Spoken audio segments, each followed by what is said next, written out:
వీళ్ళని కలవాలంటే జగన్‌కి భయమా? ఇంతకీ ఎవరిని కలవాలంటే భయం? ఎందుకు? ఏంటి? అనేది ఈ వీడియోలో తెలియజేస్తాను మీకు. జగన్‌మోహన్ రెడ్డి గారికి నిజంగా ఏదైనా చూస్తే భయమా? కాదా? అనే మీ అభిప్రాయాన్ని అయితే కామెంట్ సెక్షన్‌లో తప్పకుండా తెలియచేయండి. ఇక వివరాల్లోకి వెళ్ళినట్లయితే జగన్‌మోహన్ రెడ్డి గారు ఓటమి చెందినప్పటి నుంచి ఆయన చేసిన కార్యకలాపాలు ఏవైనా ఉన్నాయా అంటే, ఒకటి పర్యటనలు, పరామర్శలు. ఈ పర్యటనలు, పరామర్శల నేపథ్యంలోనే కళ్ళు మూసుకొని తెరిచేసాడు ఆయన. ఒక సంవత్సర కాలం గడిచిపోయింది.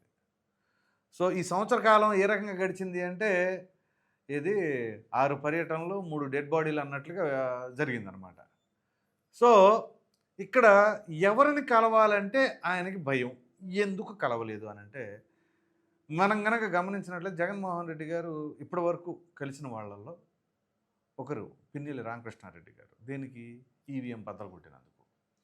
అట్లాగే అదే నెల్లూరు జిల్లాకి సంబంధించి కాకాని గోవర్ధన్ రెడ్డి. ఆయన దేనికి? క్వాడ్స్ కుంభకోణానికి సంబంధించి. నందిగాం సురేష్. ఆయన దేనికి సంబంధించి? ఒక హత్య కేసుకు సంబంధించి కావచ్చు, దాడులకు సంబంధించిన కేసులు కావచ్చు. అట్లాగే వల్లభనేని వంశీ అనుచితమైన వ్యాఖ్యలు చేయటం కావచ్చు, అలాగే కొన్ని కిడ్నాప్ కేసులు అది ఇది అని అవి కావచ్చు.